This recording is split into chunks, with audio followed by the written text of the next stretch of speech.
Hi, families. I'm Dr. Andrea Knapp with the Math for Adults Foundation, and today we will be thinking in patterns. How are patterns useful to everyday life? Here's an example. When my kids do a job without being asked, they get a bonus of 25 cents. So one extra job is 25 cents, two extra is 50 cents, three extra is 75 cents. So what if they wanted to earn a bonus $2? How many chores would they have to do? Well, it comes from the pattern. You're taking 25 cents times the number of chores to get the amount of money.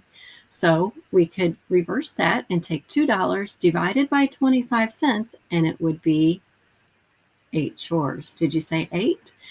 All right, let's do some together. If you go to the mapsfoundation.com website, you can find the handout. Pause the video and download the handout that is under Coordinator's Corner, Thinking in Patterns, and choose Black Line Master or BLM number 1. Okay, here's a pattern: carpenter to hammer, teacher to books, author to computer. We are relating the occupation with the tool. That's what math does in patterns, is it relates information. So with doctor, we could put stethoscope. With secretary, we could put telephone. Work with your family to try to figure out some of the other patterns on Black Line Master number 1.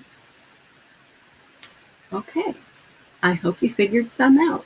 We have penny with 1, nickel with 5, dime would go with 10, quarter would go with 25, and maybe you could put dollar with 100. We're relating the coin or denomination with the value. Now, there are some numeric patterns at the bottom that we'll look at together. Okay, the pattern at the bottom left takes 3 to 5, 8 to 10, 0 to 2. It's actually adding 2 each time. So 10 plus 2 would be 12. What plus 2 is 6? That would be 4. So we can put in 12 and 4 into our table. Now, if we didn't know what number we were starting with, let's say we just called it x, then the new value we could call x plus 2, and that is using variables. Now let's look at the other pattern. 5 went to 10, 3 went to 6, 10 went to 20. It's doubling every time. So 100 doubled would be 200.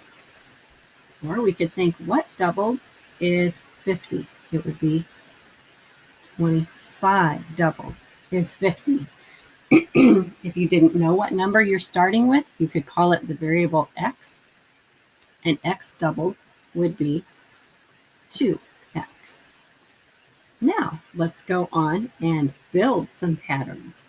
Go find some cubes, and let's look at BLM number 2. Here we go. We have some piles of cubes. Pile number 1 has 4 cubes, and you can see that right here in the table.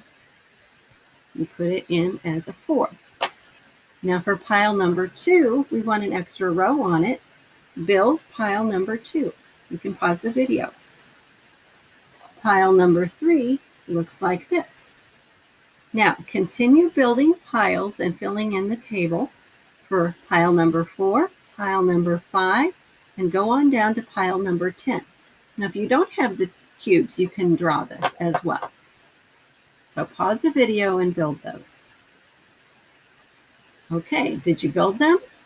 Pile number 4 should have had 13 cubes. Pile number 5 would have 16 cubes. You see a pattern here at all? Look at this. 4 plus 3 is 7. 7 plus 3 is 10. It's adding 3 every time. So instead of building all the piles, you could just keep adding 3 to get to pile number 10, actually had 31 cubes.